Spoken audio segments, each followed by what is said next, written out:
Last week, there have been numerous articles and videos claiming that Apple is not going to ship the charging brick and earpods inside the box along with the iPhone 12. Since then, many have voiced their disapproval and others have been trolling the company.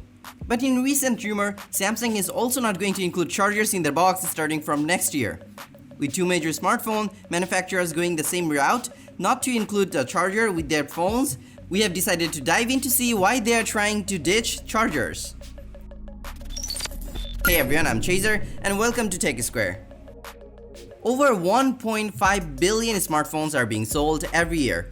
Smartphone manufacturers have created this urge among people to upgrade their smartphones within a year or two. And traditionally, all smartphones or any phones come with a charger brick inside the box. Most households also have multiple smartphone users. As everyone got a charger with their phone, chances are there could be more charger at your home than you'd require. Thus, many don't even feel like getting the charger out of the box. As a result, the chargers are mostly thrown out, creating a huge amount of e-waste. E-waste is a growing concern for the world.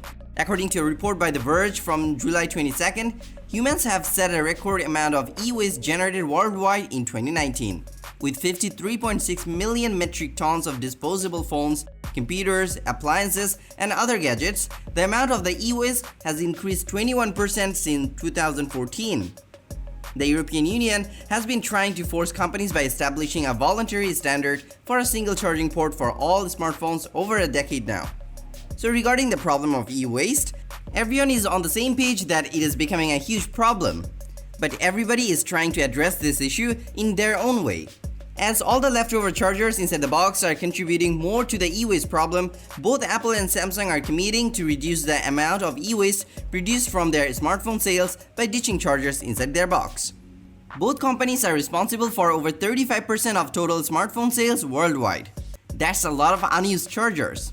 If both companies start to ship their phones without a charger, that will contribute to a whole lot in reining down the e-waste problem.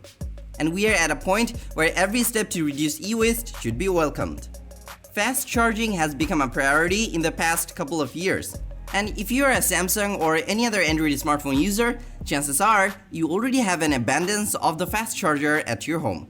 But we can't really say the same for Apple users, as Apple has been shipping slow chargers for years. They have been shipping that 5-watt charger with the iPhone 11. But even if you don't get the fast charger with your phone, chances are you already got a fast charger from accessories manufacturers like Anker, Belkin, or Empal.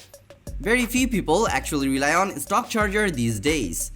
Since people are already spending that extra amount on third-party charging accessories, so it wouldn't be much of an issue if the companies ditch chargers inside the box. The price for a smartphone is getting out of hand every year. For Android smartphones, the blame goes mostly on Qualcomm. The latest Snapdragon 865 processor doesn't have a built-in modem, thus the manufacturers are required to get the 5G compatible X55 modem for their phones bundled with the processor, which forced the manufacturers to hike their prices as well. There are even more rumors that the Snapdragon 875 SoC is going to cost even more, increasing smartphone prices much higher.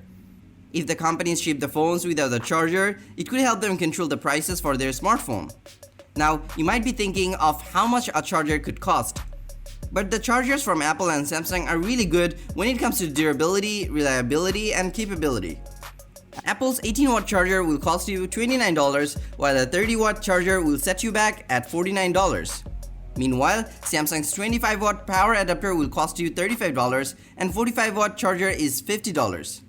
So ditching the charger would save you quite a few bucks from the total price, no doubt. However, the companies would be able to shave off some more amounts when you consider the transportation cost. Ditching the charger from the box for environmental reason is of course appreciable. But it's not like companies are doing something out of the goodness of their heart. There is obviously some monetary incentive as well for them. A charging brick takes almost half of the space of the whole package. If the companies ditch them, it will reduce the box size and shape by nearly half. Meaning the companies will be able to ship twice as many devices than they could before. If transportation cost comes down, the companies will surely get benefited from that reduced cost, allowing them to yield a higher profit.